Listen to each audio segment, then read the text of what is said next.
崔中实儿子、女儿的名字，都是我后来给改的。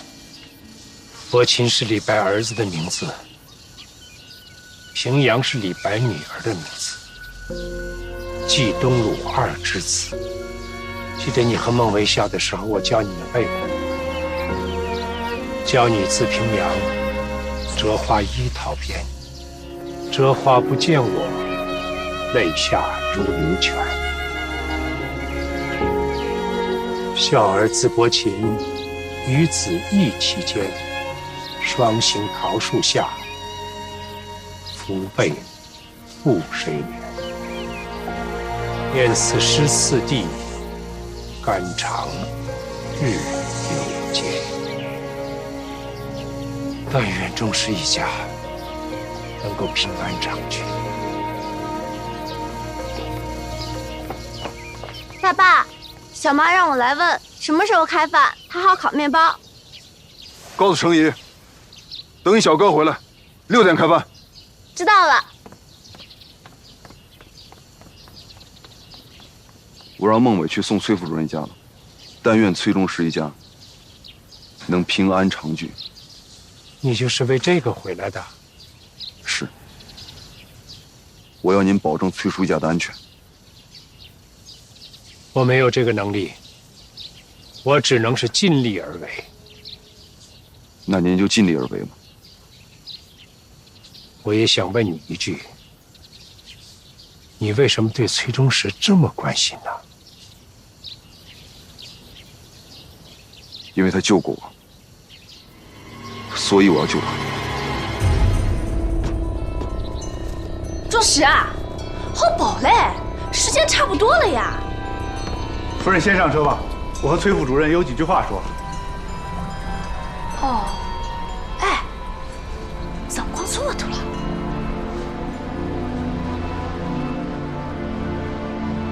快点啊！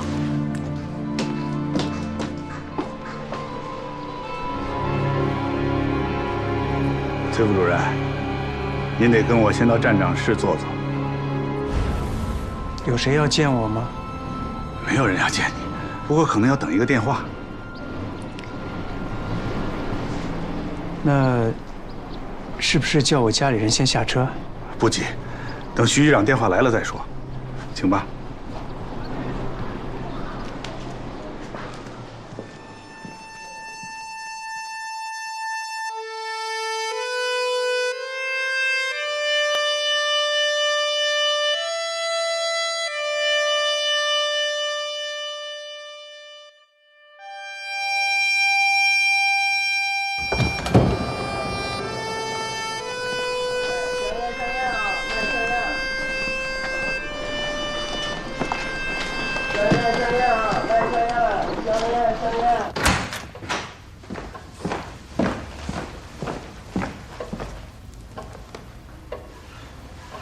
爸，大哥，好香啊！看来今天要沾大哥的光了。都饿了，小哥回来了，开餐吧。可以开餐了。小玉，把面包拿出来。懂不懂规矩啊？人家是客人，你去端。啊，我去端吧。孟伟，崔副主任一家上车了吗？放心吧，都送上车了，到上海会来电话的。一头汤洗把脸去吧。哎，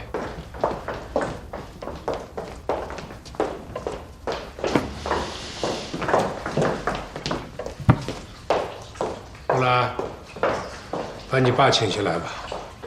我才不去请呢，请3次有2次不耐烦。我请大哥，大哥，今天你的座位由我来安排。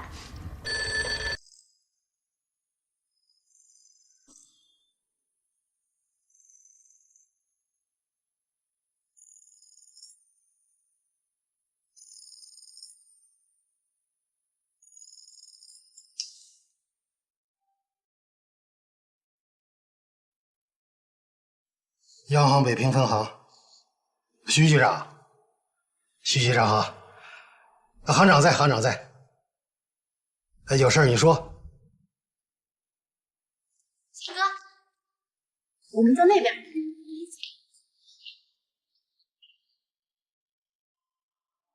坐。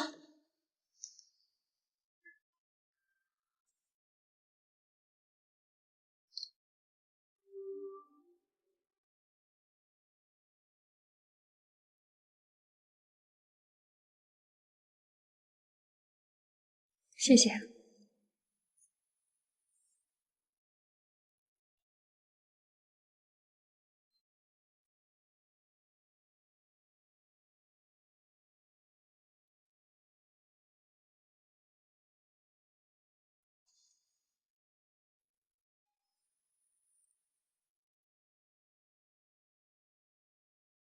徐局长这样做不太合适吧？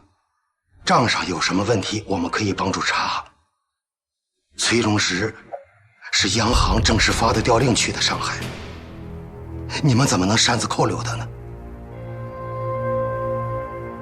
徐局长，行长接不了这个电话。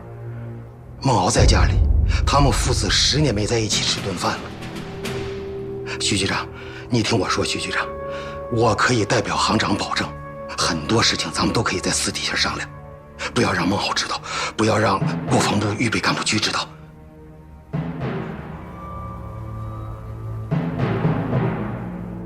非要让行长接电话吗？姑父，吃饭了。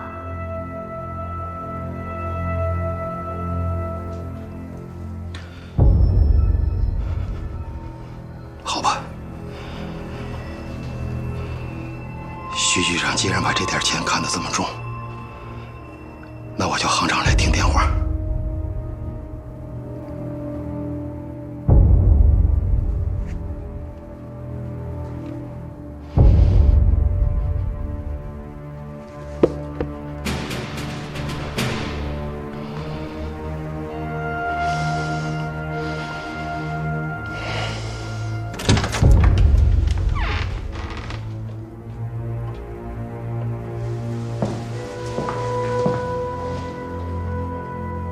有个要紧电话，行长接一下。什么要紧的电话都不接，让他们1个小时以后再打来。是上海央行来的，要你亲自接。看来是要辞掉这个行长了。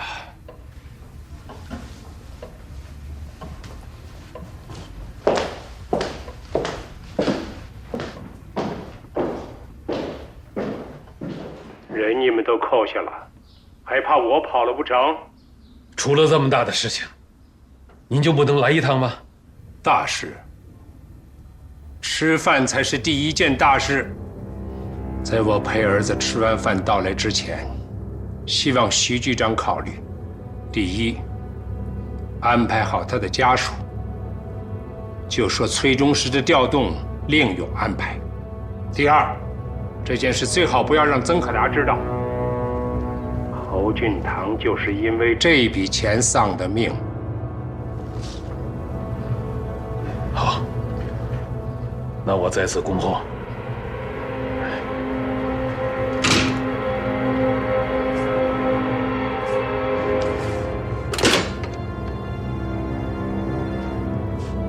那个账户查对了没有？账太多，还没看见那个账户。要不我现在就查。不查了，咱们先去好好吃饭。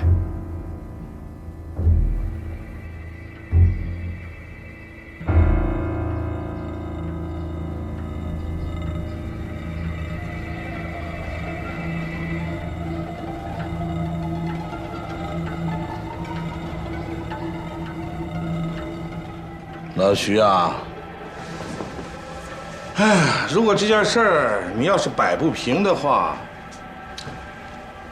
我是不是把军统那边弟兄叫来啊？但追回的钱，你得付点车马费啊！啊！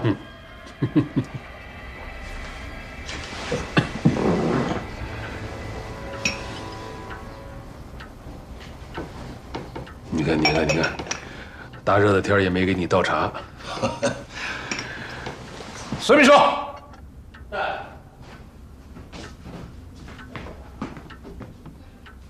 大热天不给你们局长沏杯茶呢？我这也没有啊。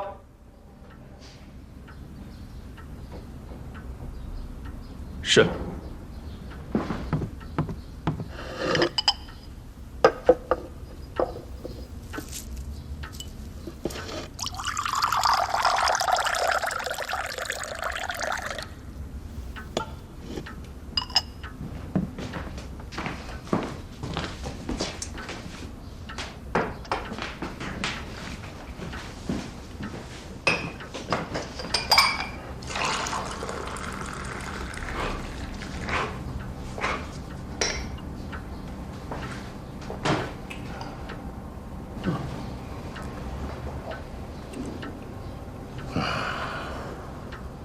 说吧，马局长也不是外人。单副局长已经把崔中士领来了。知道了，叫单副局长他们陪着。是。海山，本应该啊留你吃顿饭，可是接下来还得问党产的事儿。马局长应该知道，事关中央党部，走出这个门去，最好一个字都不要说。是，都是为了党国嘛，谁也不容易，对吧？啊！我送送你。哎呀，不用了，你不是还有大事儿吗？本来这幅画啊，想请我徐局长鉴赏一下。人张伯驹都说他是唐伯虎的真迹，可有些俗人非说他是赝品。我看今天老徐你也没这个心情啊！告辞了。不送。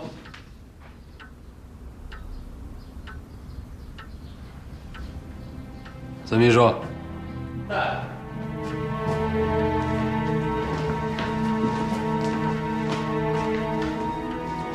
局长，把马海山这杯子给我扔了。局长，像这样的好人，犯不着跟他见识。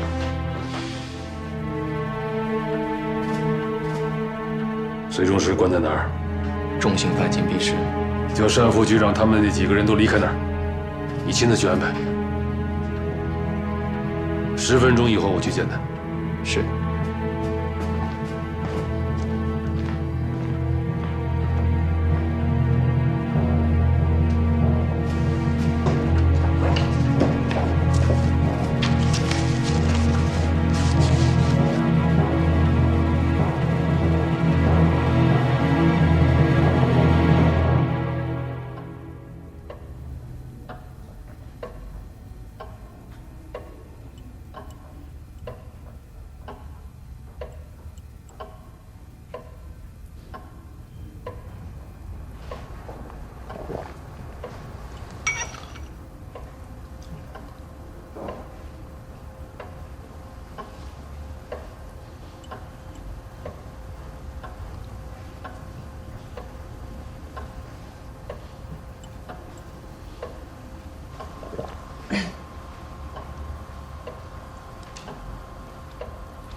你们怎么都不吃？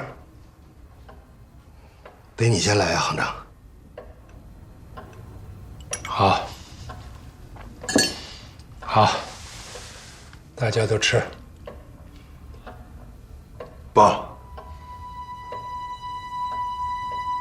您不就为了陪我吃个饭吗？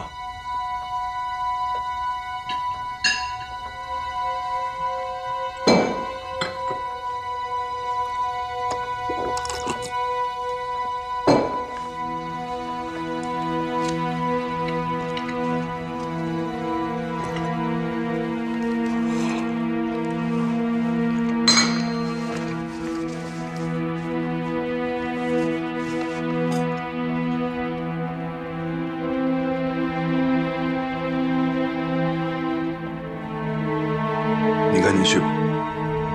别动，备车，我们走。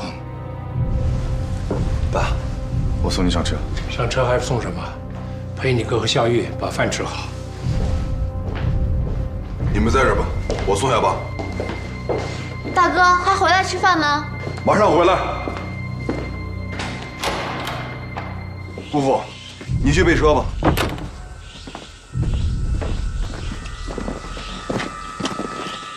我今天相信你。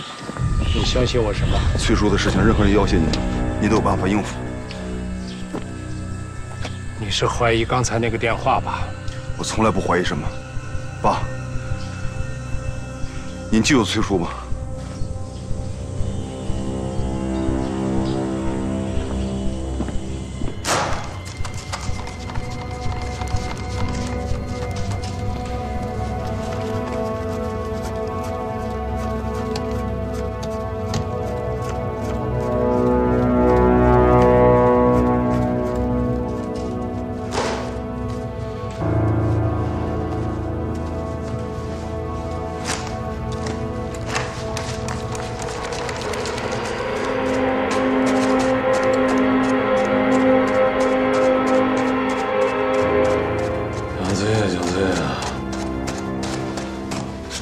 你是真不够朋友啊！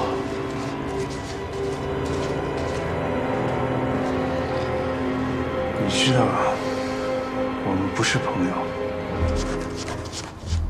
这可不像你平时说的话，也不像你平时的为人。我平时就是这样的为人，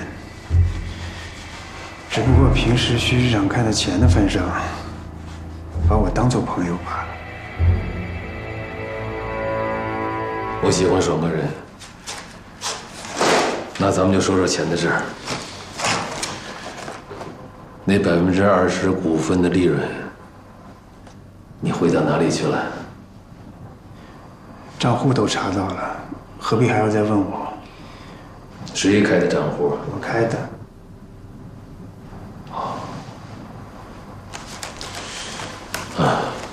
你开的。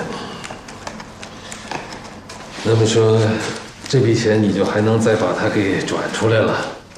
嗯？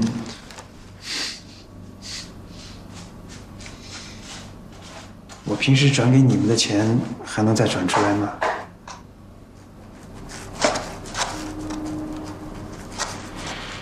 崔中士，你是狗人。好了，咱们下边不说钱的事了。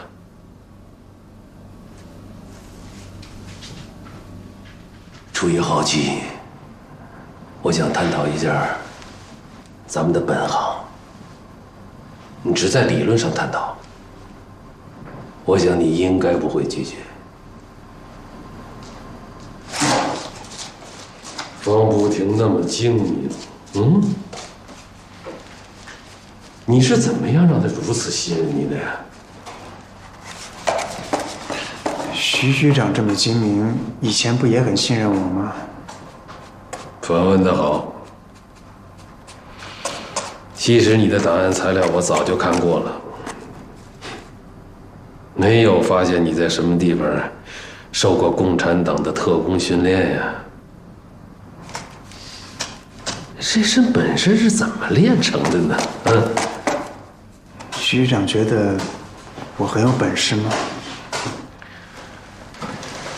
游刃于中央银行、财政部、中央党部，如入无人之境，如鱼得水啊！共产党内的高人像你这样的不多，可我就弄不明白了，他们为什么会为了区这点钱，将你暴露了呢？你得不偿失啊！不要停，说下去。旁观者清。小崔啊，我知道你们满脑子里头都是那些个什么主义啊、理想啊，尝试一下，把你脑袋里那些个主义啊、理想啊先抛开，再想想，你自己是什么人？我告诉你吧，西方的术语叫做间谍。在我们这儿，有些人喜欢称作无间道，这是佛教用语，本是指无间地狱。凡入此地狱者，永不超生，永不轮回。你自己反而不知道，还指望能够游走于人鬼之间。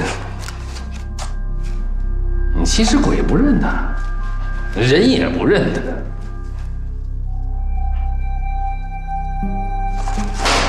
这正是他们今天为什么要抛弃你的原因。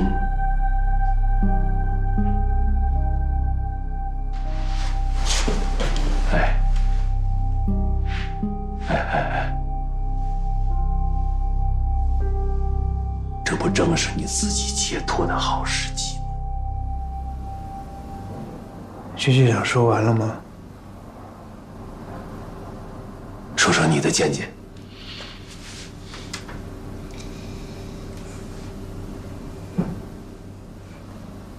太热了，你刚才说的话，我一句也没有听清。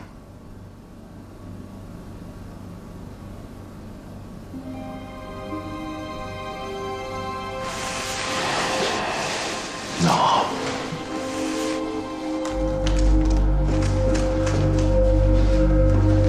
那我就说几句你能够听清的话。你以为你是在为共党牺牲？那你的老婆呢？你的孩子，是不是也得陪着你牺牲啊？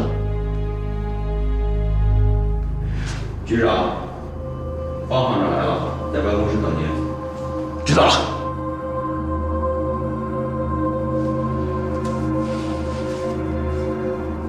不要侥幸，没人能够救得了你。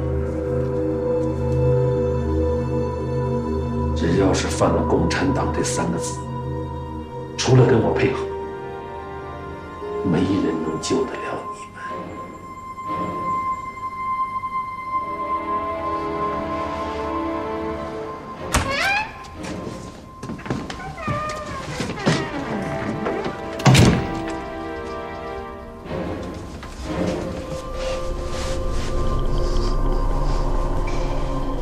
局长，其实你用不着这样陪着受苦。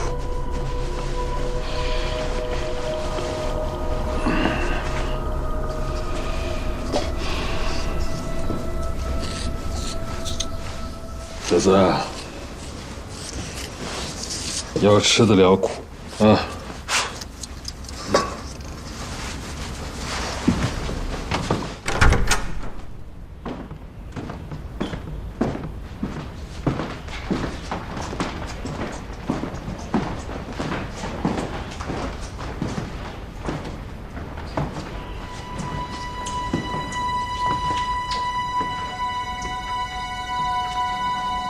一共多少股份？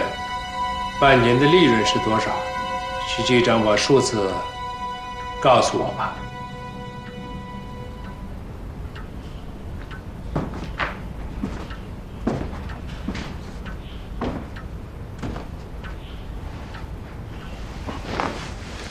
崔中实的账，方行长就没有看过？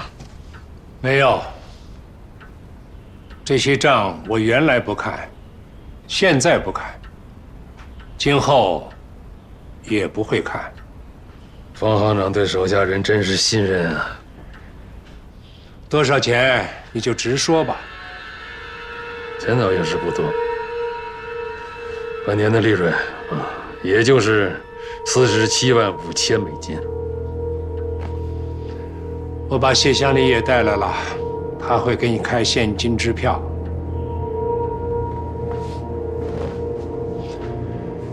今天晚上还有一趟去上海的火车，我希望崔中实能赶上。方行长的意思是，给了钱让我立刻放了崔中实？那徐局长的意思是什么？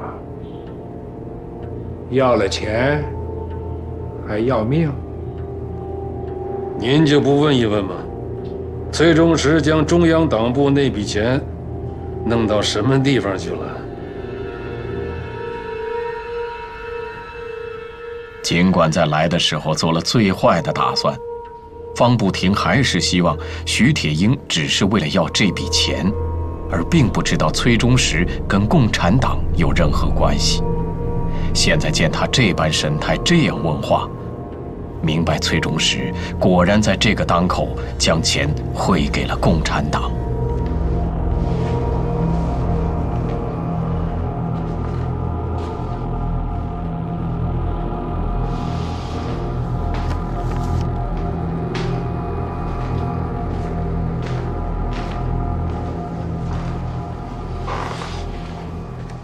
愿意不愿意，都请方行长看一下这个银行账号。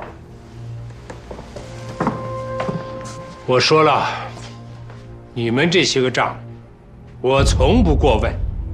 不管他把这笔钱转到哪个公司，我替他垫付就是。要是转到共产党的账号上呢，垫付也能了事。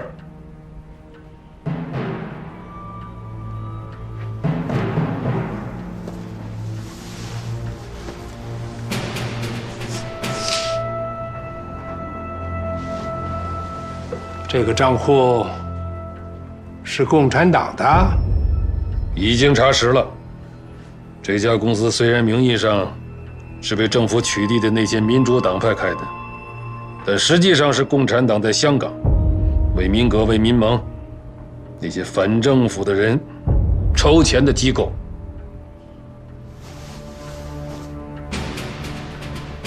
这就是我不愿意过问你们这些事情的原因。我们，这可是崔中实暗中转的。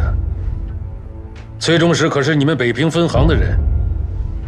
方行长，你是没有出面，可是崔中实去南京救你的儿子，总是你派去的吧？区区一个北平分行金库的副主任，要不是打着你的牌子，我们党员通讯局的大门他都进不去。为了救你的儿子，中央党部那么多的朋友不惜一律的帮忙，不惜拿堂堂一名国军中将的命换你儿子的命。你现在反倒把事情都推给我们。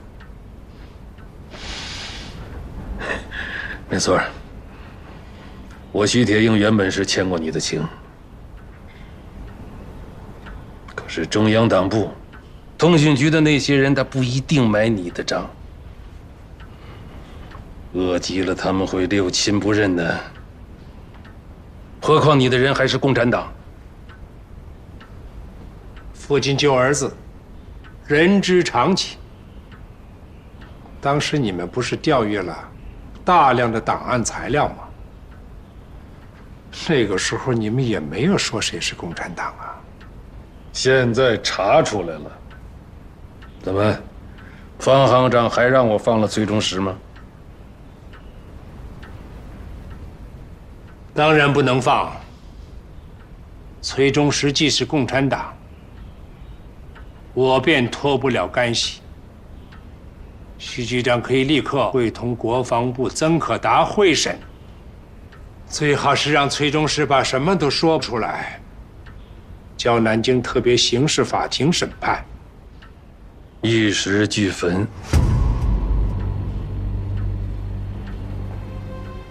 这我倒要提醒你，您是玉，我可不是石。那20%的股份，它不是我个人的，它是党部公司的党产。根据《中华民国公司法》，党营公司参股经营那是完全合法的。多谢徐局长的提醒，我能不能够也提醒一下徐局长？方茂英在美国哈佛读了3年的经济学博士，又在耶鲁攻读了3年金融博士。政府在制定金融法，包括你说的公司法的时候，便叫我也参与了。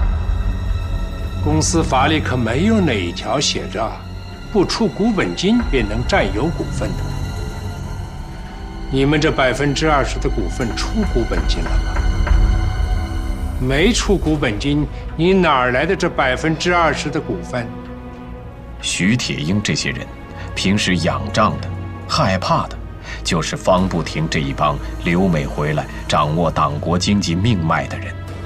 且不说他们背后的靠山是宋家、孔家，就眼下这件事，本就要依靠他发财，何况他完全知道这些股份是从侯俊堂空军方面白夺过来的。哎呀，多年的朋友了，方浩南，我请您到这里来，可不是想伤了咱们彼此的和气，关键是你我让共产党算计了。还有这件事情呢，最好不要让曾可达他们知道。我提2个条件吧。第一条，刚才方行长已经答应过了，希望尽快把这笔钱汇到党部公司的账号上。第2条，今晚必须秘密处决崔中实。就这第2条，我不能答应你。告诉你吧，调崔中实到上海央行工作，是国防部预备干部局的安排。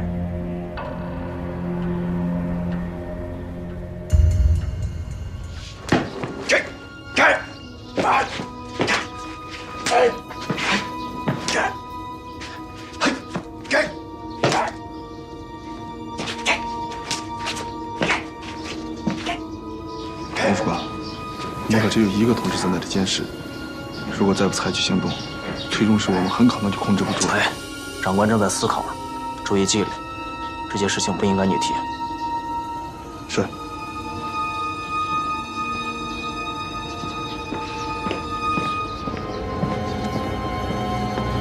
都进来吧。是。方浩南，我可不可以这样理解？啊？如果今天我没有去追查那40多万美金是不是打到了党部公司的账户，也就不会知道崔中实竟然把钱打到了共产党在香港的机构，也就发现不了崔中实是共产党。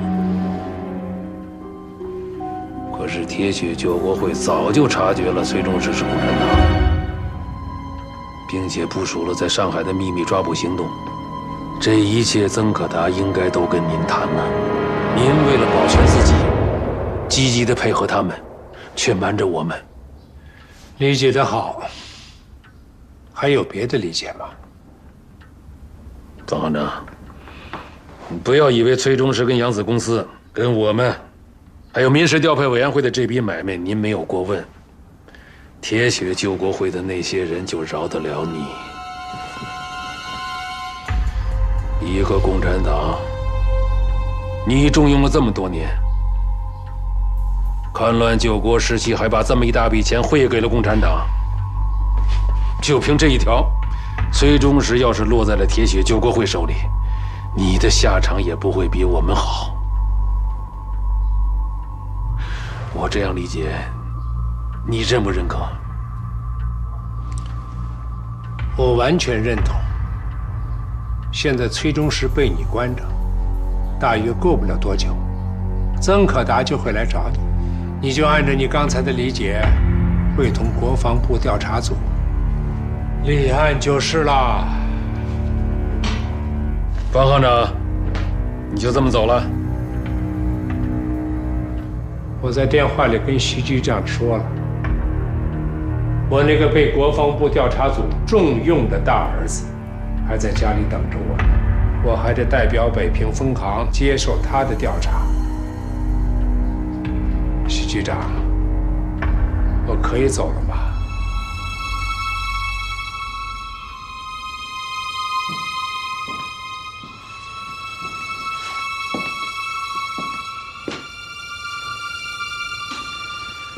把监视警察局门口的同志撤回来。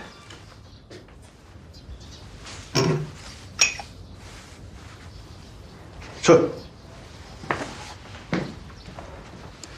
方梦敖还在他父亲家吗？在，郑营长已经来过2次电话了。方不停去了北平警察局，到现在还没有回去。方大队长一直在家里等着呢。把监视崔宗实家的人都撤回来。长官，属下能不能请问，为什么要这么安排啊？徐铁英要杀崔宗实了，我们的人不要沾边，让方梦敖把账都记到徐铁英头上去。从明天开始，准备彻查民调会，彻查北平分行。长官英明，我这就去通知。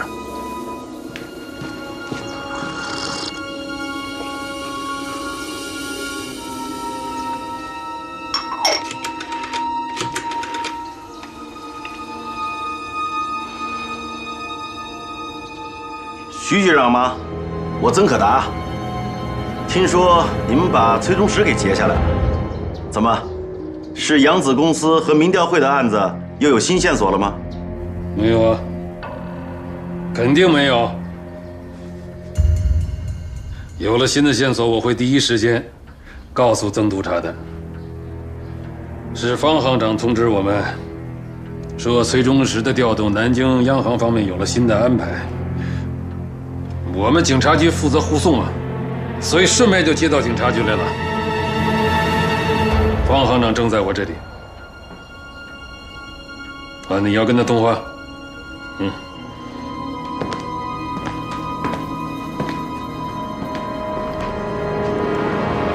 我是。任何新的安排，都是南京方面的安排。无非是一定要将崔宗实调走吗？我能不能也提醒曾将军一句：北平170多万人要吃饭，傅作义将军几十万军队的军需，都是中央政府供给，主要依靠是美国人的援助。对，我的意见是把崔宗实调到美国去，无非是为我们北平多争取一点美国人的援助嘛。至于崔宗实能不能平安地离开北平，也只有国防部调查组和徐局长这边决定了。方行长，我同意改变原定调崔宗实去上海的计划。不过，徐局长突然插手这个事情，我们认为很不正常。方行长，您替我转告他，我们是看在你的份上，才让他处理这个事情。希望他能够体谅你的难处，把事情处理好，今晚就处理好，最好不要拖过明天。一定要逼我介入，尤其是方大队长介入，那都是不智的。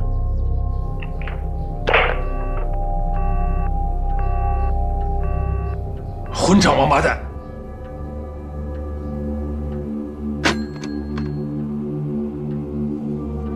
本来我是想一个人把这件事扛下来，徐局长真不应该硬插进来呀。商量后事吧。什么后事？怎么商量？我得立刻回去了，不然我大儿子会到这里来。我把谢乡里留下来，怎么商量，他全权代表我。我还是希望不要两败俱伤。你能拿到钱，我也能过关。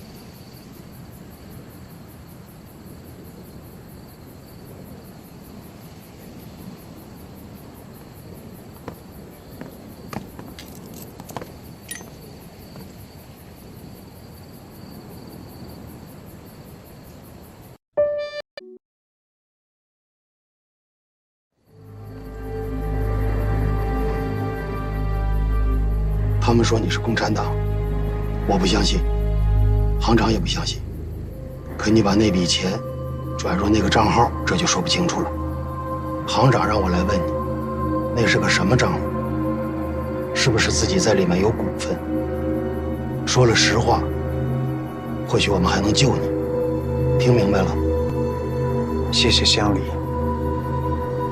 也请您代我谢谢行长。我既然瞒着你们转账，就不会告诉你们背后的情由，也不会告诉任何人背后的情由。47万美元是个大数，可丢了命，1分钱跟你无关，值吗？再说了，把钱转给别人，自己的老婆孩子怎么办？想过没有？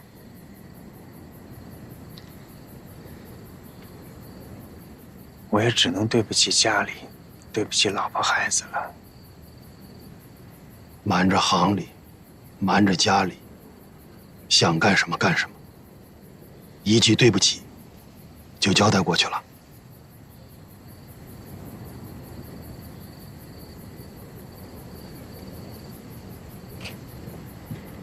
坐下说吧。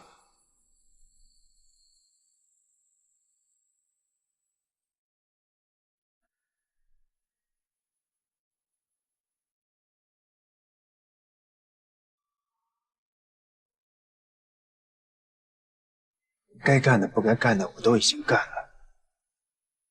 进了央行，当了北平金库这个副主任，经我手的钱足以让全北平的人一个都不饿死，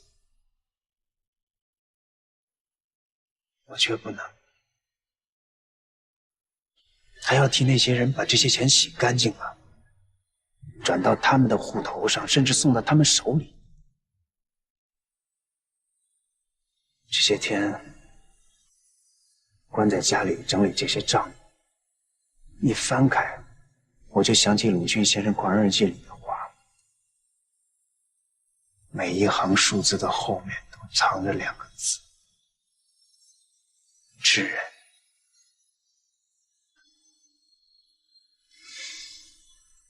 请您告诉行长，不管他把我调到上海是什么目的，我走以前都不能再让那47万美金转到徐铁英他们手里。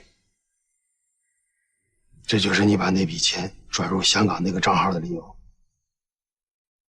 他们已经调查了，香港那个账户是民主党派的，跟人民又有什么关系？他们代表人民。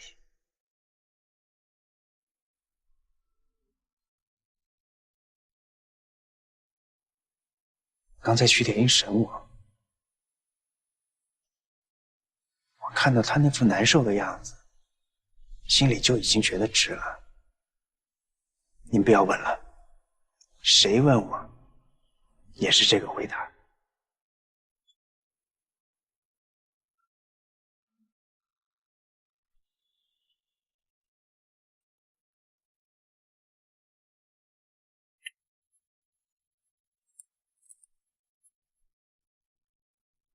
那我就不问了。还有一件事，是他们必须让你干的。那要看我愿不愿意干了。愿不愿意干都得干。他们让你写一封信，写了这封信可保家人平安。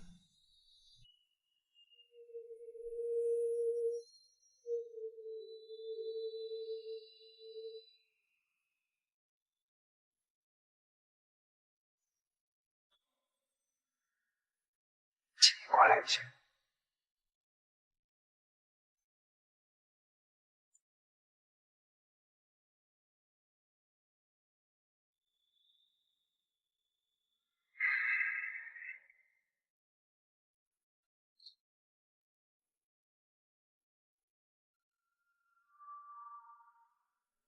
您知道，和碧玉结婚是家里安排的，和他结婚就是为了让我进入央行以后能更好的干下去。我不爱他，却要娶她，还跟他生了2个孩子。往后都要靠他。这是家里的责任，家里有义务好好待他，好好照顾孩子。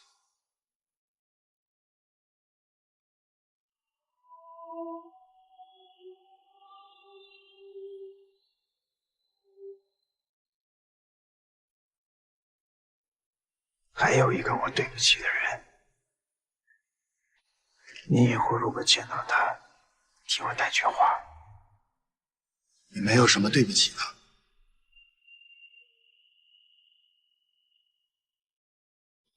他心里一直在挂念你，有什么话适当的时候我会跟他说。看来对不起的人太多了，这句话是心灵带给另外一个人的。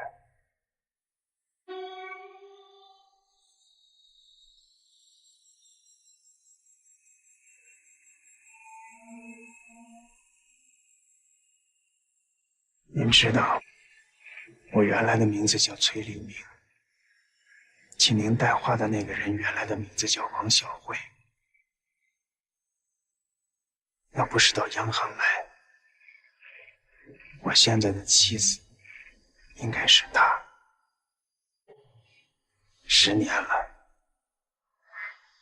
我跟她分手的时候是秘密失踪，后来我知道她去了宝塔山，一直都在找我。请你放心，你的原话我一定带到。您就跟他说，我现在的妻子和孩子都很爱我。进城以后，叫他千万不要到家里来，不要让碧玉和孩子知道我们以前的事儿。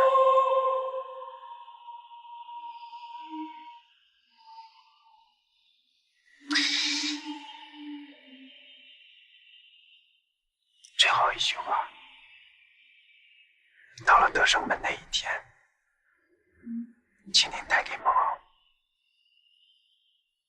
告诉他，就说是我说的，发展了他，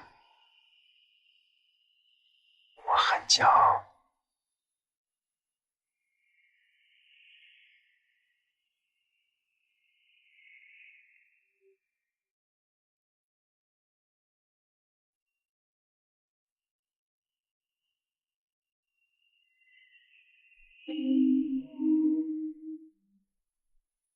什么也不用说了，我写信就是。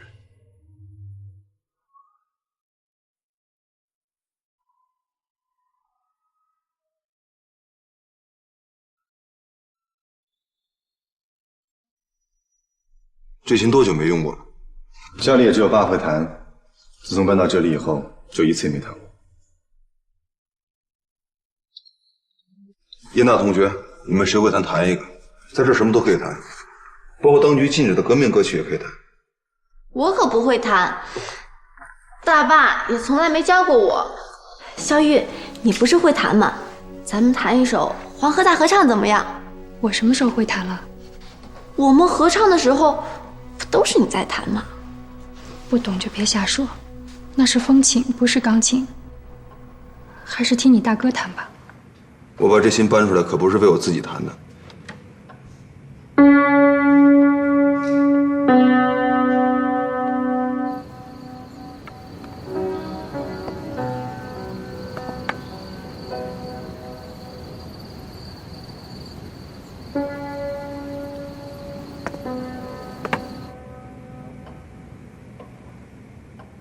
会弹琴的人已经回来了。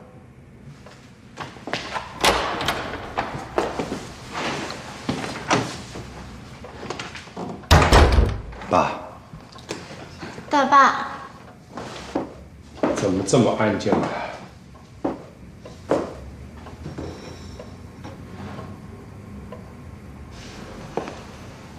你们怎么把他给搬出来了？不是我搬的，是大哥和小哥搬的。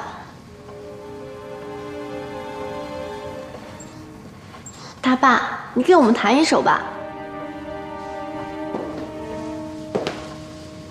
都3年多不谈了。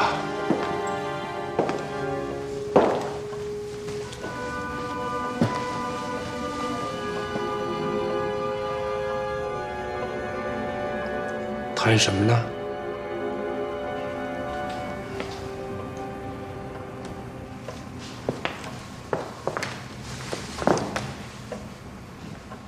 谈一个巴赫古诺的圣母颂吧。拉丁文取名是不是叫做 Ave Maria？ 翻译过来的话，可不可以译作一路平安，玛利亚？直译过来，好像是万福玛利亚。我觉得一路平安，玛利亚更好。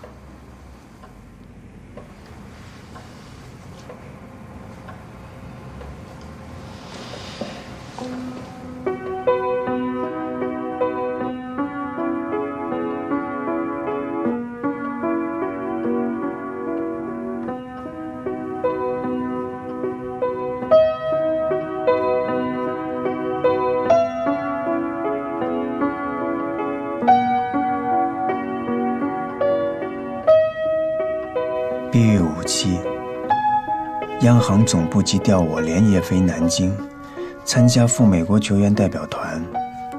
此行系政府机密，不能面辞，孔毅不能电话联系。你只能带着孩子继续留在北平等我。生活一切，方行长谢乡里自会照顾。忠实从笔。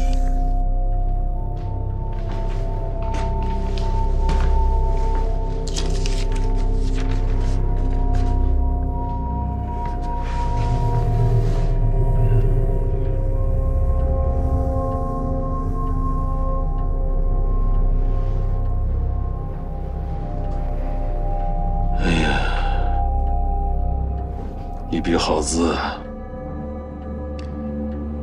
我看可以。谢谢周满。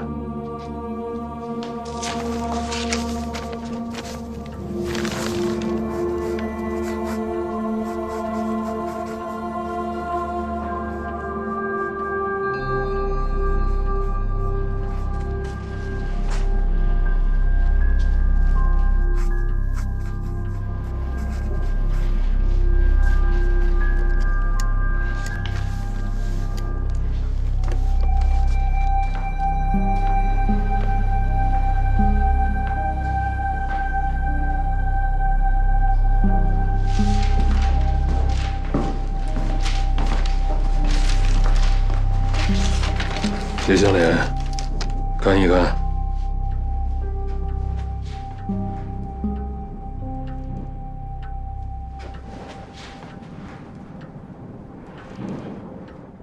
要是没什么问题，你也可以先走了。啊，徐局长，我现在还不能走。怎么？送崔副主任谢乡里也要跟着一块儿去吗？我们行长吩咐了，让我等他电话我才能走，你们才能送崔副主任走。都什么时候了？不是说好的事情啊？还等什么电话呀？孙秘书，在。徐局长，我们行长说了，让我等他电话，至少让我等到行长的电话，我才能给你们开支票吧。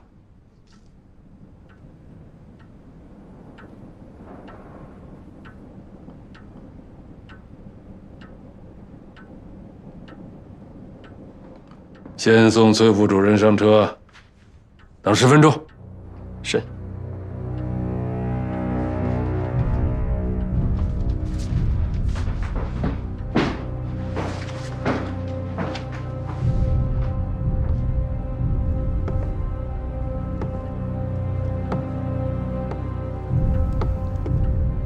谢相脸，那现在就烦劳您给你们行长打个电话。我们行长说了，让我等电话。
这是我听到唱的最好的圣母颂。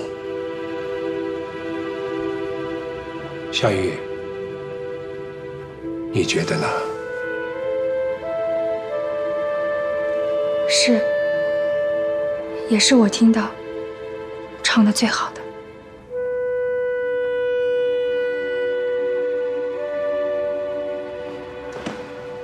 我得去拨个电话了。你陪你们大哥吧。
哎，哪一位？徐局长吗？谢乡里给你开支票了吗？是我说的。我最后的意见是，每隔10天，我要听到崔中石的声音。要是不能再听到这个人的声音呢？请谢乡里听电话，由他回答你。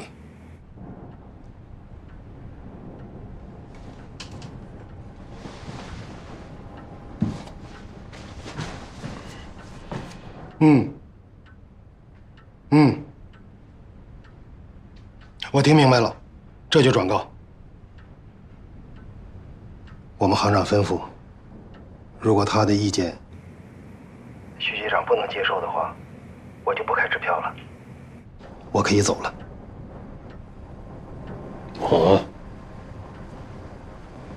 你问问你们行长，啊，这些话他们能不能本人亲口跟我说？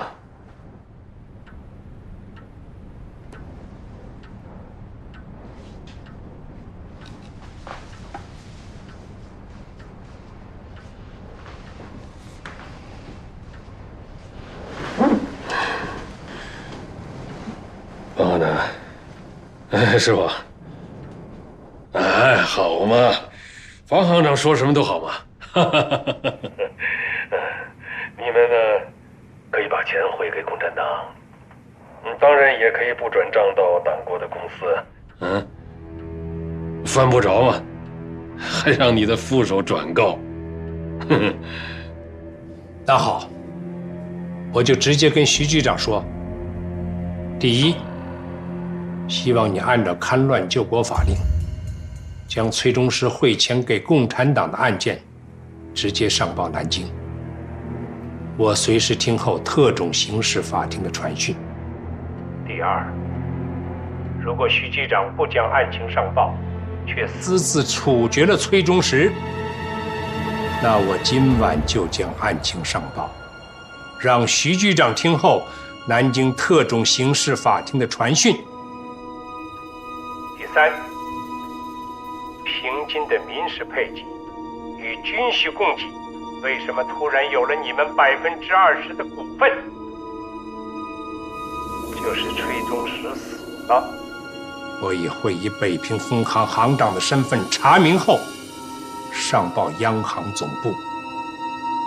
如有必要，直接将报告呈送立法院，质询全国党员通讯局。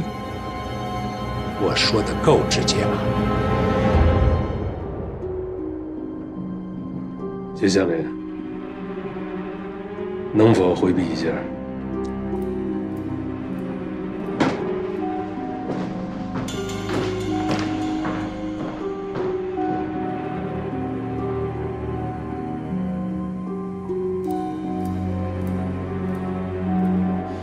徐局长，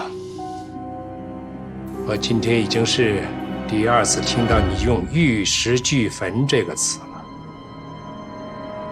我不希望第3次再听到徐局长用这个词。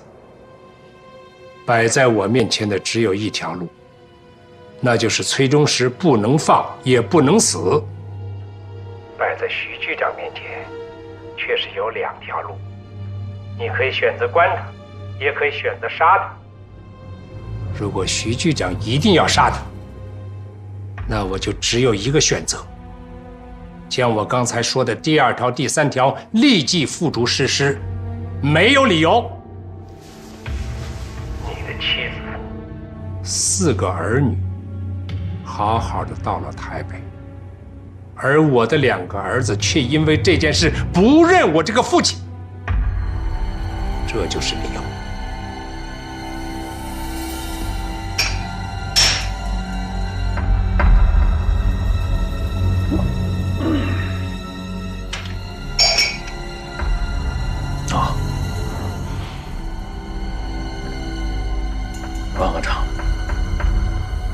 你的所有提议，我完全接受。今天可以不杀崔中实，可是明天和后天呢？或者说是10天半个月以后，一旦这个人的存在危害到党国的安全，我可以不杀他。可是别人呢？这一点我可以保证。决定之前，我一定会跟您通个气儿。您稍等一下，孙秘书。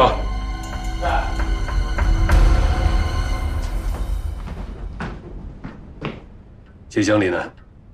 在单副局长办公室等着。难道就没间空房子可以让他待吗？北平这种地方，任何人都不可以相信。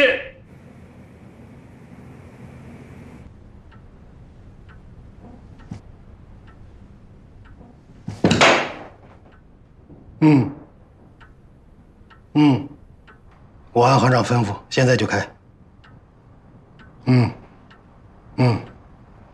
我先去趟崔中实家，安抚好了立刻回来。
徐局长，徐局长，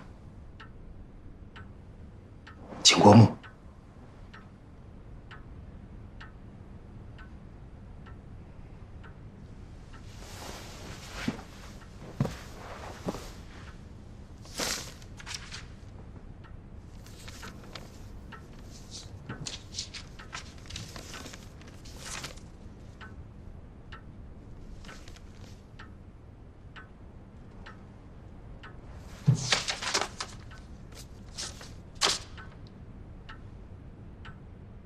怎么只有第一张上有签名啊？是我们行长吩咐，10天之后签第2张，再过10天签第3张。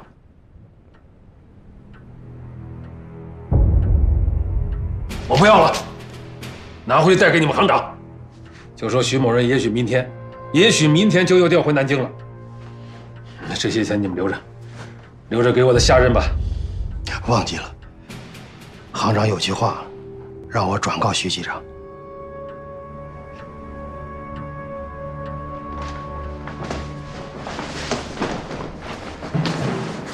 我们有一家公司在台北注册，规模不比现在的项目小，其中有一位是徐局长的夫人。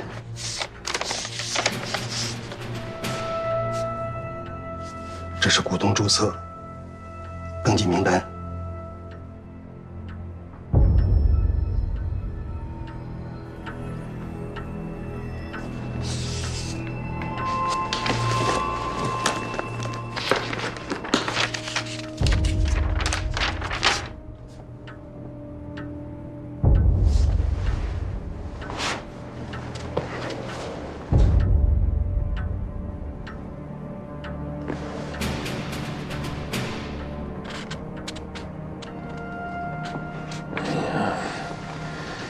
你们行长啊，也真是替朋友们操心，受之有愧，那确实不公。行长说过，以徐局长的为人，朋友怎么帮忙都值。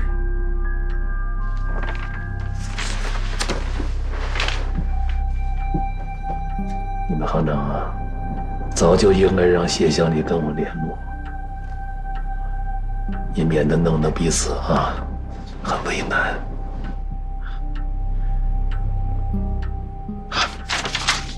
我送你，留步。今后有什么需要和我们行长沟通的，徐局长，请先找我。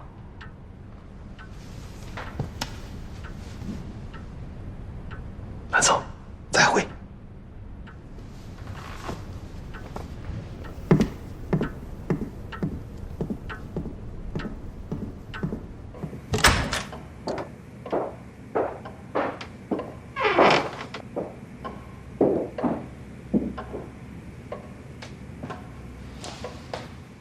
他们呢？孟敖回军营了，孟伟去送木兰和孝玉去了。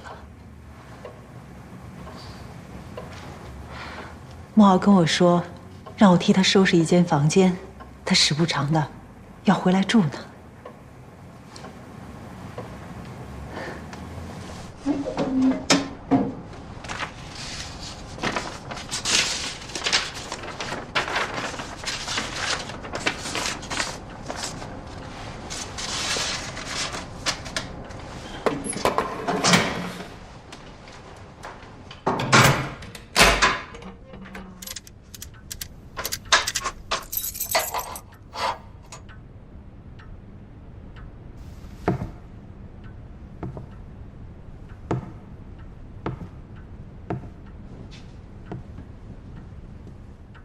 孙秘书在。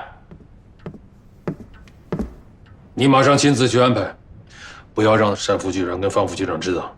今天晚上就将崔中石送到我们中统驻北平的监狱里去，按甲级囚犯禁闭。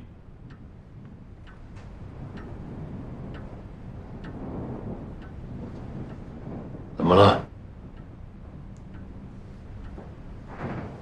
不该问的就不要随便问。局长，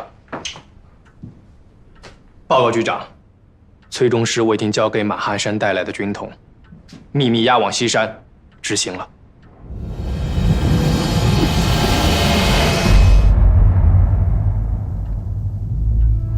从中统到全国党通局，徐铁英一直身居要津，代表中央党部生杀予夺。今天突然发现，自己竟被蒋经国控制的国防部预备干部局和他的铁血救国会团团围住，连自己的贴身秘书竟也是铁血救国会。一阵心寒，倒激起了与这些少壮一决高下的义气。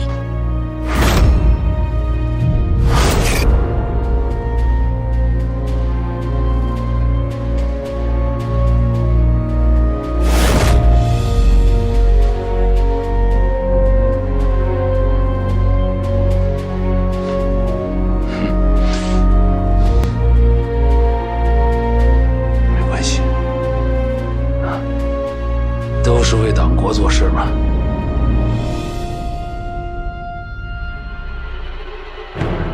我只是好奇，你什么时候加入的铁血救国会？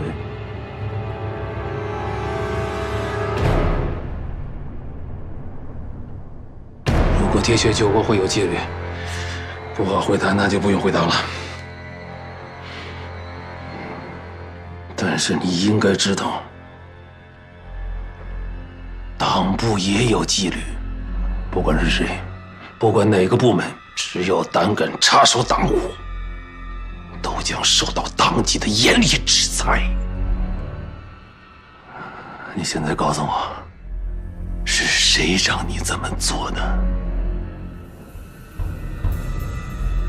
是局长。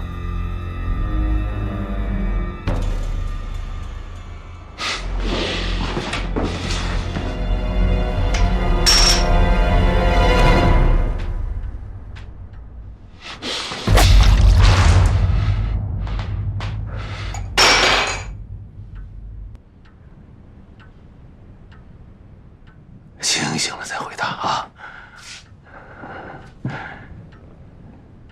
清醒了吗？是。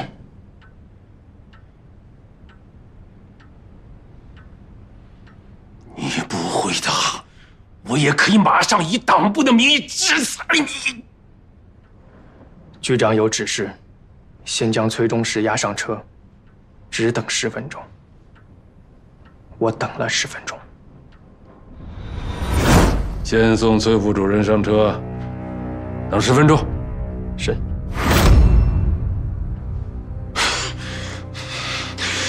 党部有铁的纪律，上司的指示，我必须不折不扣地执行。党部的指示，啊？党部的指示，党部指示叫马汉山带军统去执行。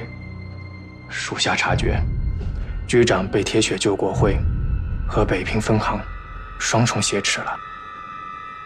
局长在北平代表的是中央党部，挟持局长就是挟持中央党部。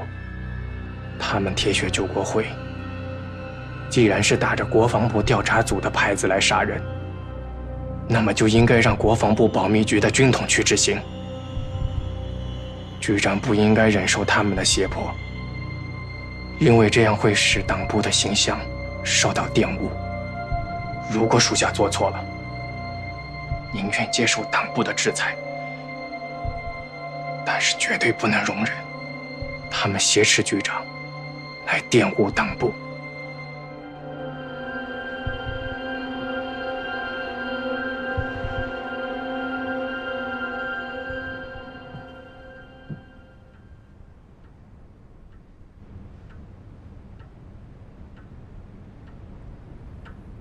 余哲，余哲，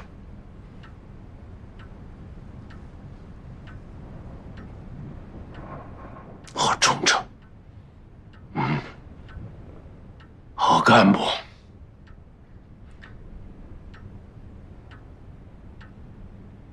马汉山他们什么时候到的？执行地点在什么地方？20分钟前，地点是西山军统秘密监狱。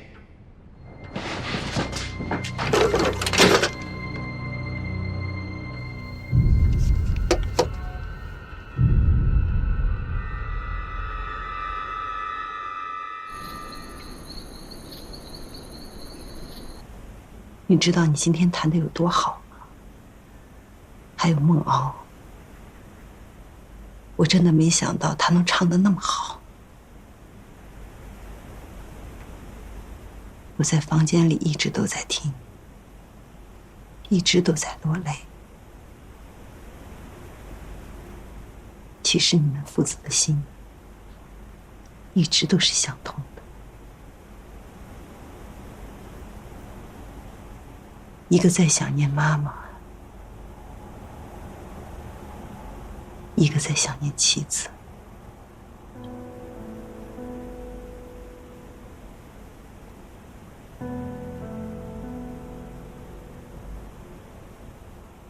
10年生死两茫茫，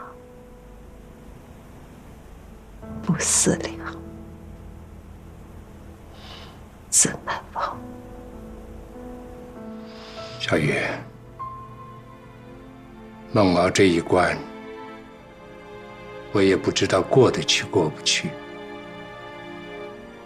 我只想保全这个家，可也不知道能不能保全。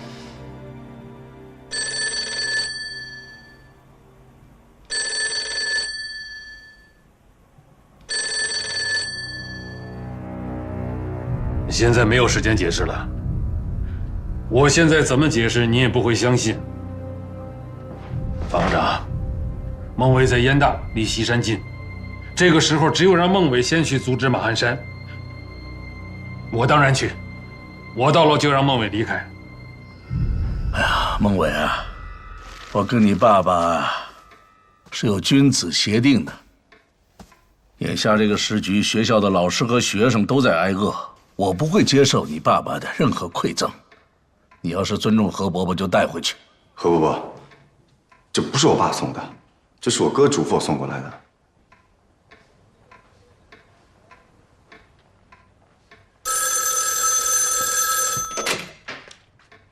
喂，哦，还在。方叔叔电话。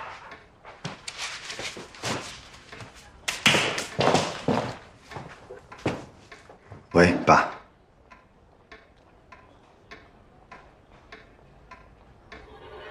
什么？怎么了，小哥？爸，您别着急，我马上就去，一定将人救下。放心，不会有什么冲突的。您注意身体，早点休息。我先挂了，爸。何伯伯，我先走了。哎，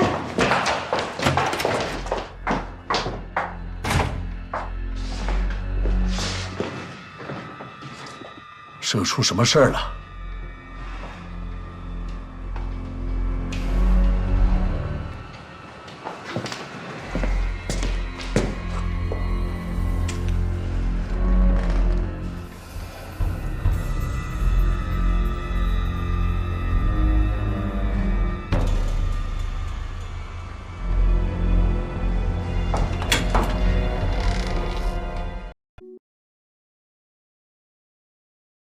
把人交出来！人已经执行了，我拿什么还给你啊？最好是在说假话。请冷静，方副局长，请冷静。我们都可以证明，枪毙姓崔的共党确实是徐局长下的命令。戡乱救国，我们只是配合执行。那我去看人。请你把枪放下来，我带你去。你把枪放下行吗？放下枪。老丁，你冷静点，别太激动了。你说万一走了火，你一个20多岁的命抵我50多岁的命，你不值啊！走走走，看人去。走。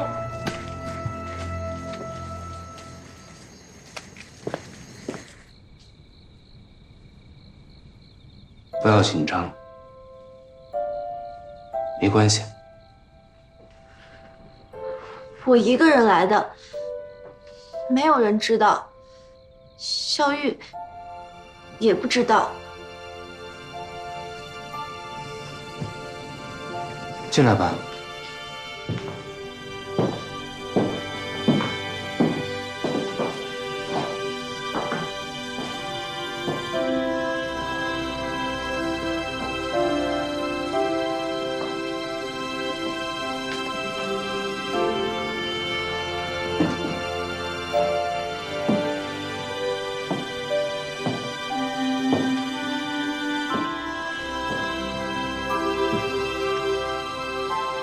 对不起，我喝过了，不介意吧？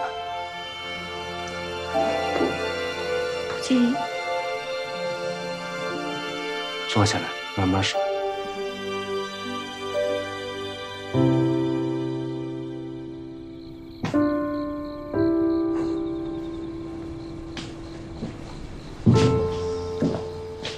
我去关上门，好吗？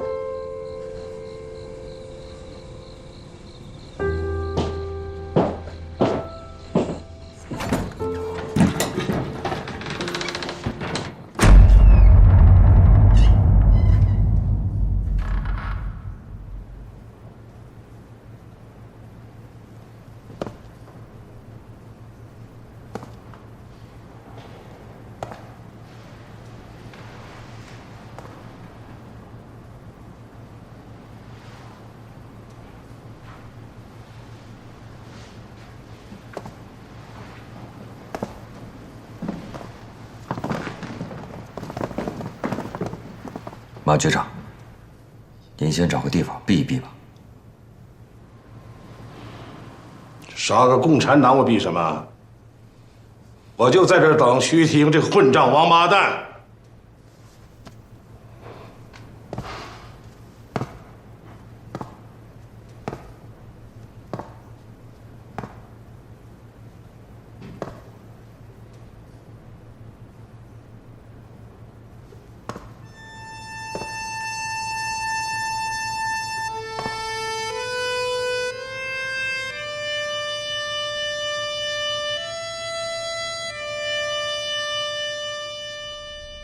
孟伟，照顾好行长。好。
我知道，他们干的都是对不起人民、对不起革命的事儿。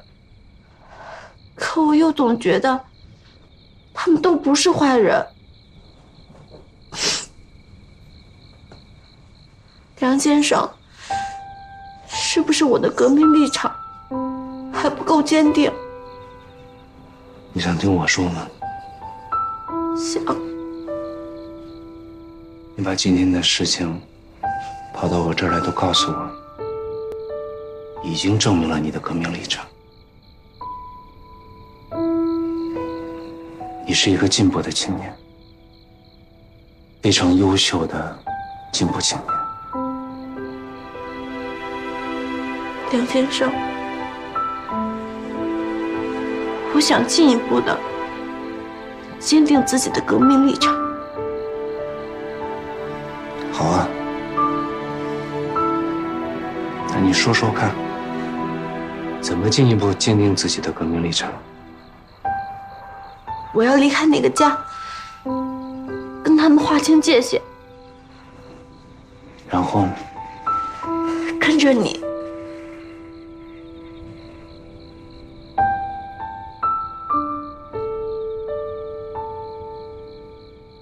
工作。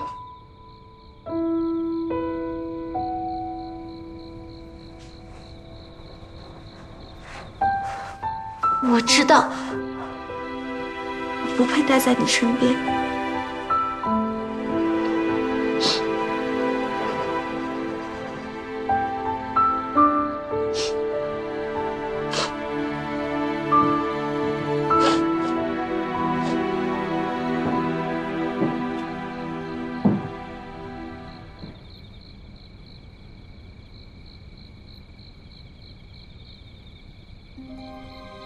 过来。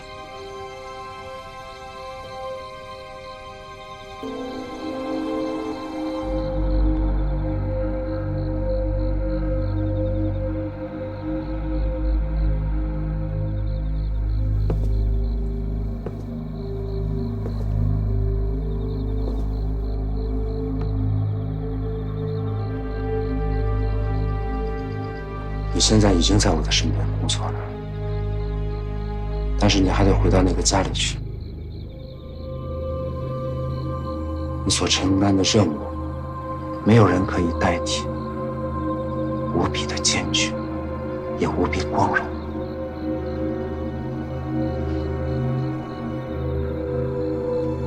那我还能经常见到你吗？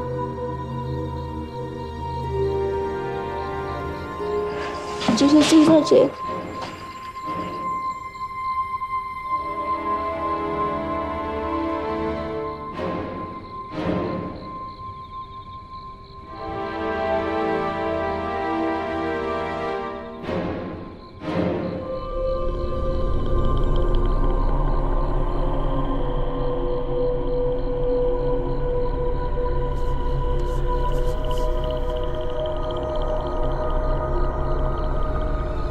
我念一句词，你要是愿意，就把上一句说出来。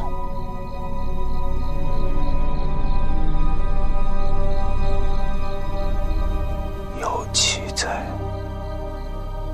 朝朝暮暮。两情若是，久长时。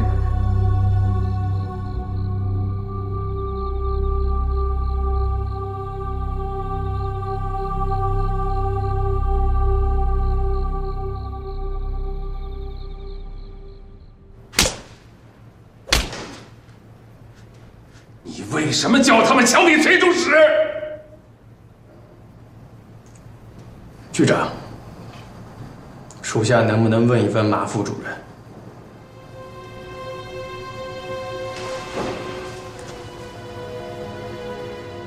行了，都别装了，不行，老子替你们把话都编了算了。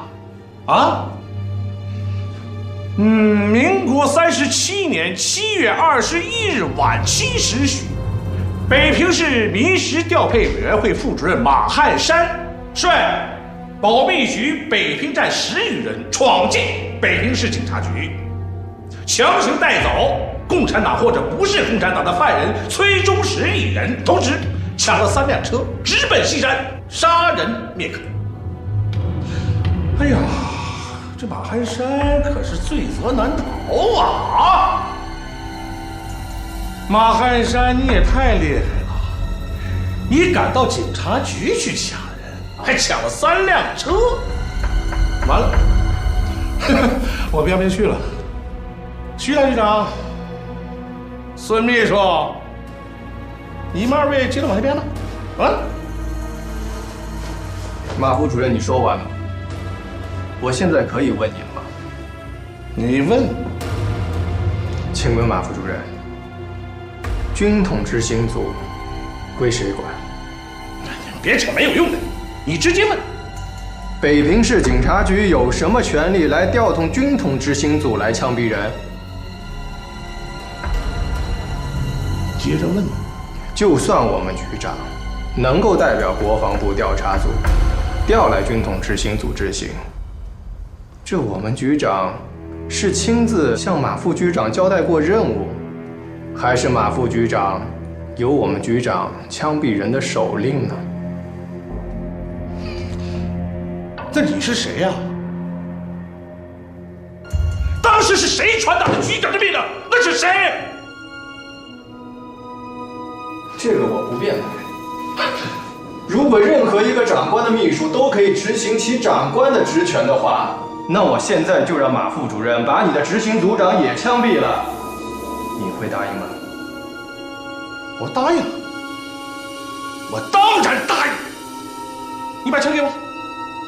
你说枪毙谁？是不是先让你们徐局长回避一下啊？然后你再说话，是不是枪毙他？还是他还是统统枪毙？只有你把子弹运足，都站好。枪，给我拿枪来！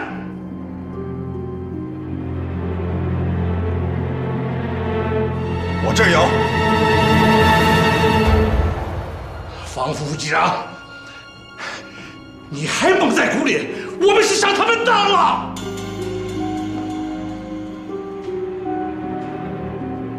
是应该问清楚，崔中实为什么会突然被枪毙？他到底是不是共产党？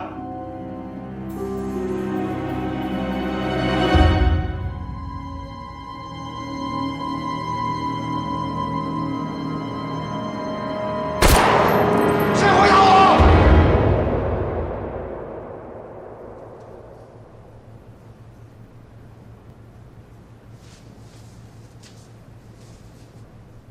你回答方副局长。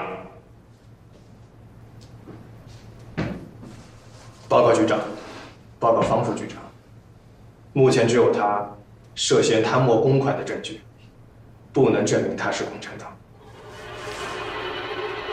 什么？涉嫌贪墨公款就可以这样杀了人？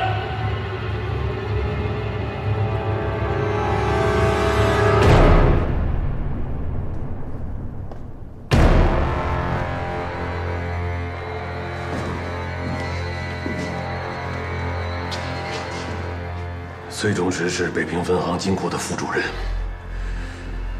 面对央行，这件事情也一定要有个交代。但是要先冷静，啊！咱们回去商量。商量什么？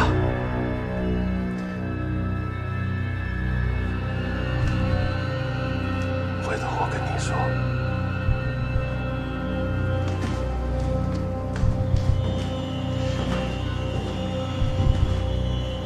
这件事情闹大了，如果有谁为了推卸责任，胆敢妄说崔中实就是共产党，那找你们的恐怕就不是我了。出了这个门，最好都把嘴闭上。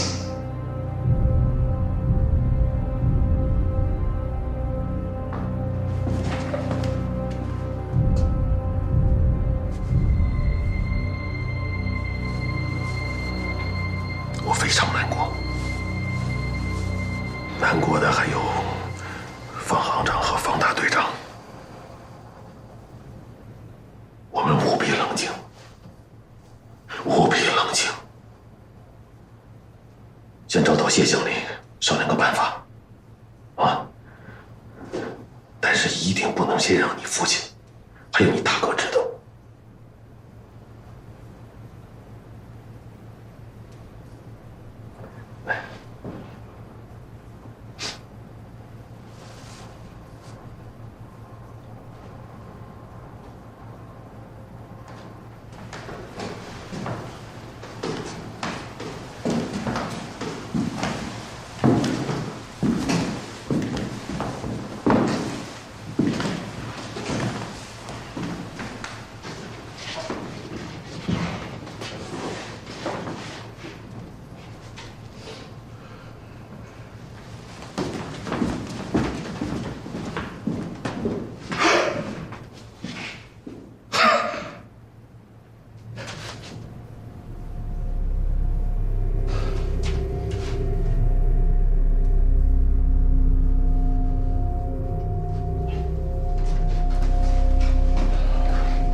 冤有头债有主，不管你是不是共产党，但杀你的不是我们。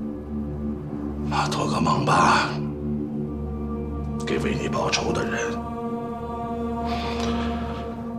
该找谁不该找谁，可要认清楚啊。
接徐铁英局长，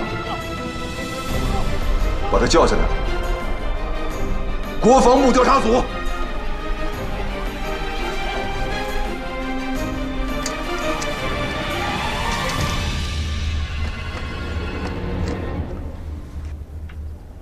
我是冯某敖，我在北平市民代会，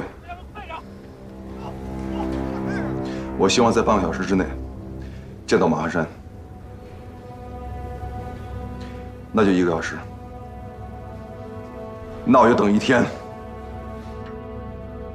如果北平市警察局13000名警察连一个马汉山都找不到，徐局长，你是否应该考虑自己去找？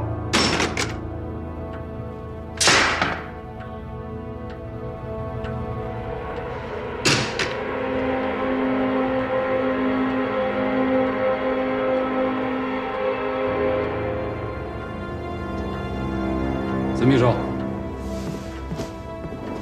什么事，局长？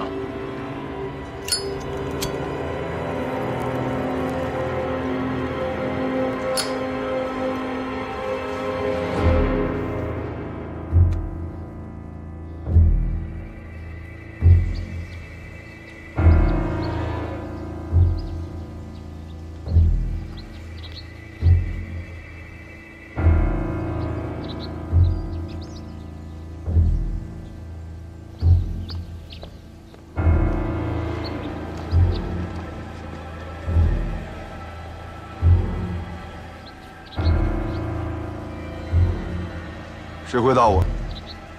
在民调会贪污1袋面粉怎么处理？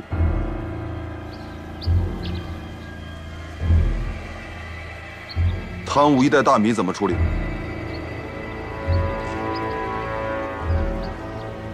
民调会的章程上这些都有。我记得是就地枪决。下面我宣布几条新的章程：凡举报贪污100袋大米面粉者，免于死刑；凡举报贪污1000袋大米面粉者，免于坐牢。谁举报马汉山，立功受奖。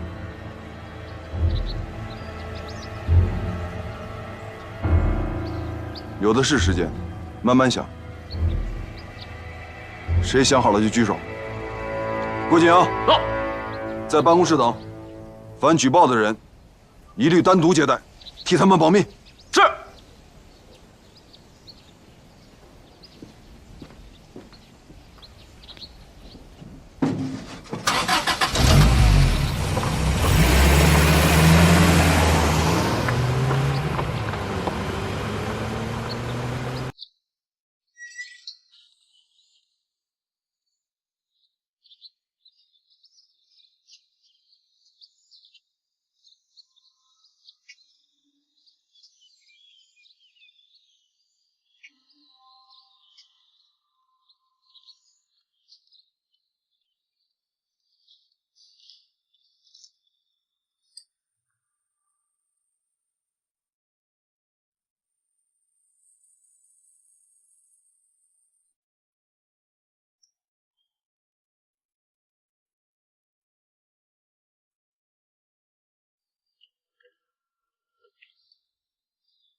那一碗是你的，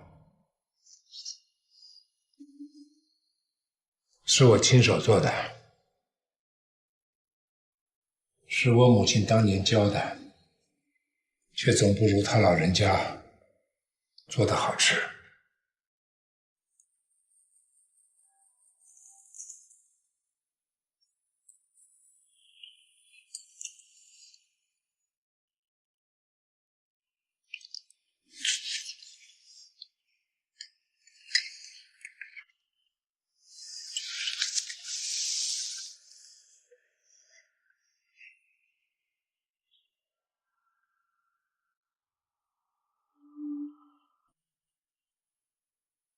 我不杀伯仁，伯仁因我而死。为什么杀他？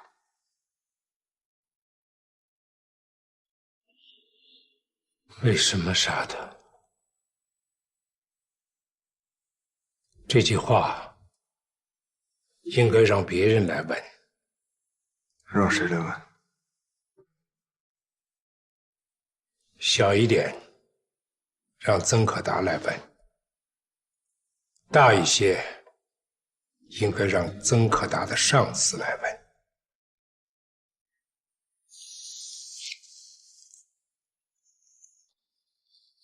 张呢？疯了。在哪里？在你姑父的手里。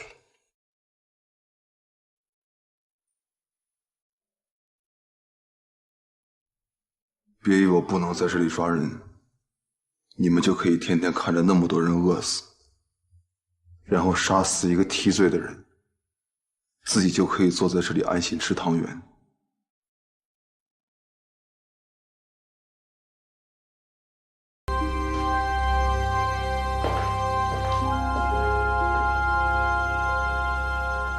把那张照片收起来，我下次来不想再看到我祖母和您在一起。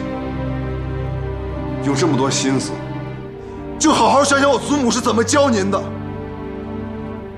再花一点心思，想想崔中实的老婆和他的2个孩子。如果还有心思的话，就想想北平200万还在挨饿的人。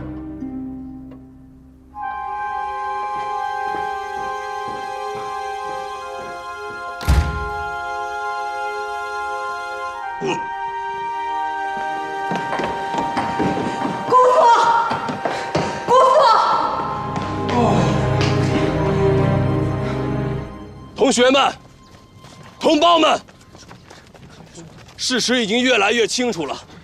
北平市参议会之所以做出驱赶东北同学的决议，是因为北平市民事调配委员会贪污了大批的配给粮，或者说是有更多的人在掠夺北平民众或者是咱们师生口中的最后一点点的活命粮。七五惨案，死去的同学没有说法，活着的同学现在还在牢里关着。南京中央政府派了个所谓的5人小组来北平，坐着飞机呼啸而来，不到1个星期又偃旗息鼓而去，没有任何调查结果，也没有给任何的东北学生和北平民众任何的交代。同学们，说明什么？说明他们在欺骗民意，或者是他们畏惧权势甚于民意。假设一下，如果没有方梦敖大队长率领的青年航空服务队，那么当局早就应该拨给北平的那1000吨粮食，可能早在天津或者别的什么地方就被卖掉了，换成了美元，流入了他们的口袋。还有国军第4兵团军粮，为什么也会跟民调会的配给粮发生关系？黑幕已经拉开了一角，同学们。75惨案已经过去20多天了，我们还应该在这儿吗？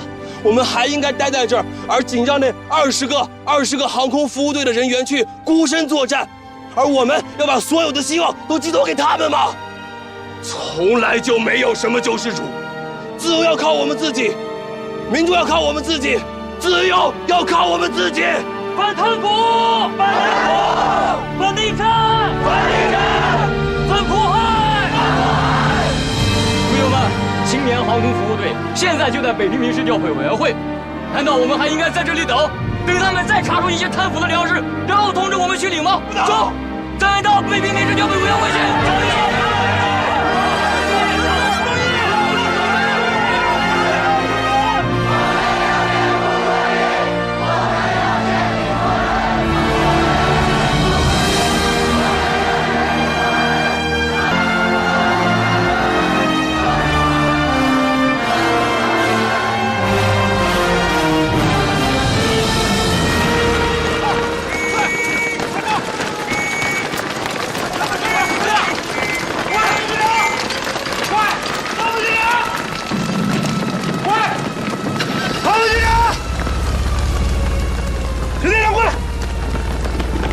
立刻找到方副局长，民调会对面必须他去指挥。您先让我找找看。什么找找看？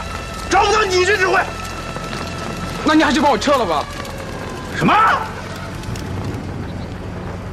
老子今天不撤你，可以用临时法枪毙你。哎，我说自己先别乱呐。我这正好啊，几千学生围的可是你们民调会。是，你去谈呀，其他人跟我去市政府，去参议会。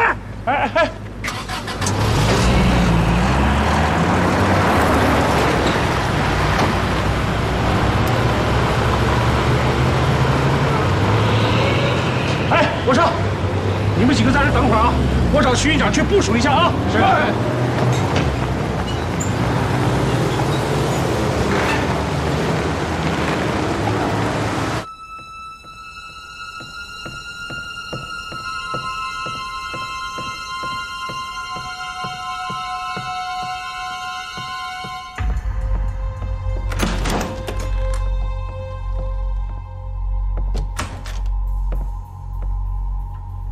您听我说，这是共军的阴谋，也有自己人在挖墙脚。我现在是两面作战，几万学生都上了街了。傅作义那边态度很明确，绝不肯背黑锅。陈吉成是国防部那边的人，我也调不动啊。是，我等叶局长您的明确指示。铁英兄，应该清醒了。现在能真心为党国的，只有你们中统和我们军统。我把北平站200多个弟兄都来了，都是能征惯战的。你说该怎么做，我们全力以赴。很好，很好。我正要找你呢，我想听听你的意见。哎呀，还有什么意见可提呀？现在就一条，都你死我活了。75的时候，我们就是杀手了，我告诉抓手了。现在就是杀的越多越好。现在方孟敖已经带人占领了民调会，共产党又趁着机会。我现在想听听你的意见。我的意见刚才不是说了吗？就杀，只有杀多了才能压得住。要是面对国防部经济稽查大队呢？说白了吧，你面前站的是方孟敖，站的是飞行大队的那些人，你杀还是不杀？我说杀的是共产党，杀藏在学生队伍里的共产党。方孟敖要是出面，你还敢杀吗？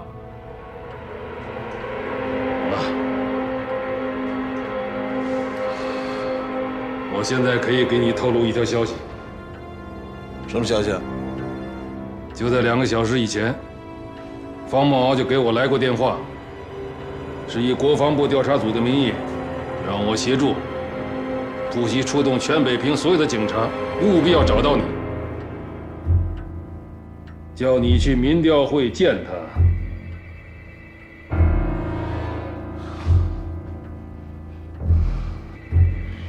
怕他，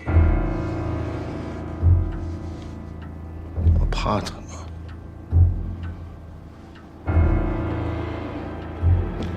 田英兄，那你说我去还是不去呢？不是我说，是国防部调查组说，你必须对75事件负责，必须对民调会的亏空负责。你刚才不是说我该清醒了吗？先自己去洗把脸，等你清醒了以后再跟我说话。许铁英，你这是怎么说话的？昨天晚上杀崔中石的时候，你为什么不问我？现在问我！完了！哎呀，好你个许铁英，你居然！混账王八蛋！昨天晚上就该毙了你，今天还跑来谋杀我们局长。说，昨天晚上杀崔中石是谁指使你的？我现在打死你就像打死一只蚂蚁。说，谁指使你的？我们中央党部绝不会冤枉一个好人，也绝不会妄杀一个对党国忠诚的人。没有人指使我，是我杀了崔中石。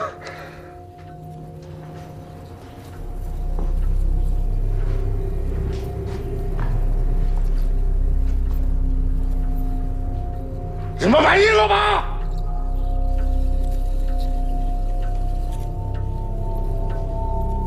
你出去。是。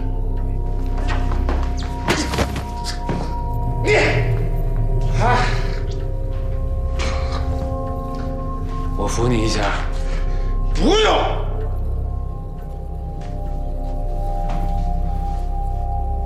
我们的党是先总理为民国革命凡40年建立的党。中华民国是蒋总统英明领导下的世界4大强国之一。党国里怎么会出了你这号人？你，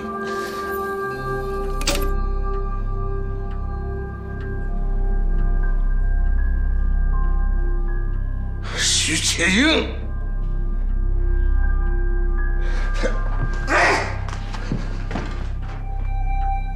许铁英，你居然用了录音机！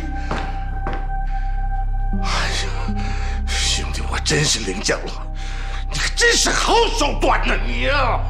我不用你恭维我。现在说说吧，北平被搅成这样，你出个主意。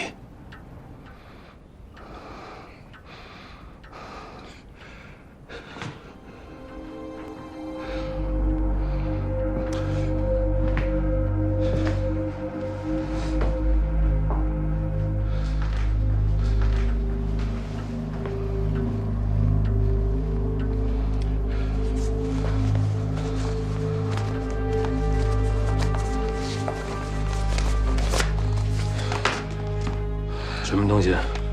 打开看看，那么薄也不会是炸弹。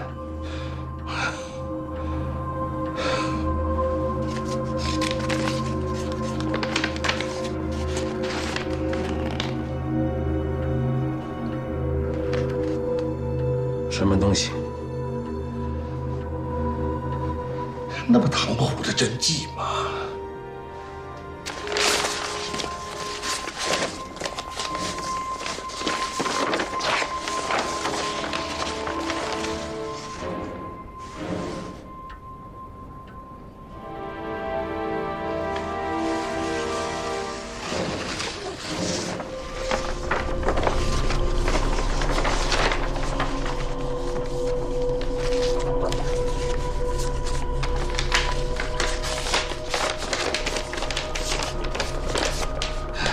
留着送给傅作义，或者说是李副总统，看看他们能不能救你。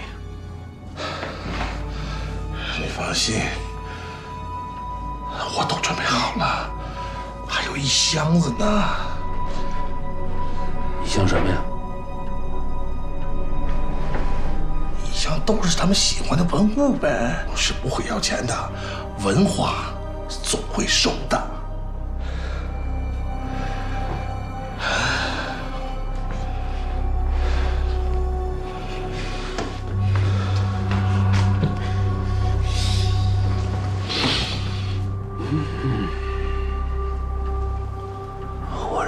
难道要由死人来救什么时局？志英兄，我想问一句我不该问的话啊。这个孙秘书，秘书，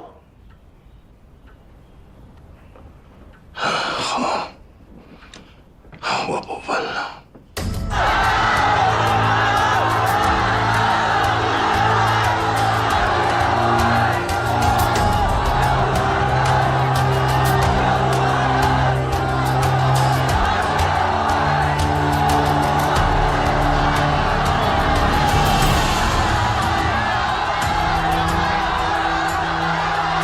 不要怕乱，现在再乱也是小乱，要是继续下去，接下来就会大乱。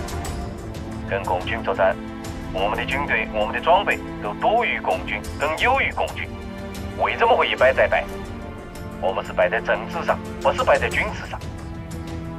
何大同志，你在听吗？我在听，建峰同志。与其让共产党煽动民众，把矛头对准党国、对准政府、对准中东，不如我们自己将那些蛀虫挖出来。党国的经济已经到了崩溃的边缘，必须立刻推行币制改革，废除旧法币，推出邮储北京和物资保障的新币制。我会亲自在上海推行，北平就靠你们了。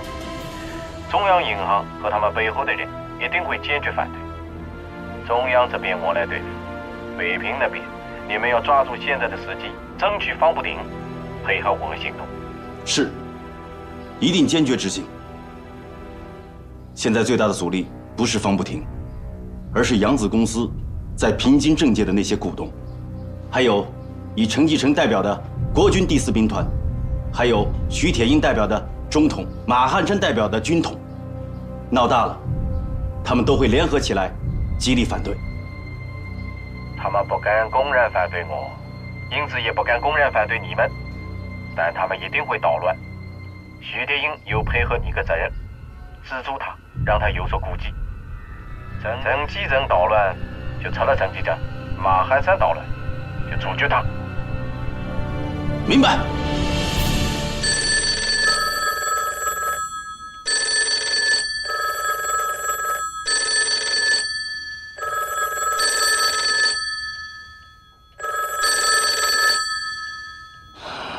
还是回避一下吧。哪个电话都跟你有关，你想回避？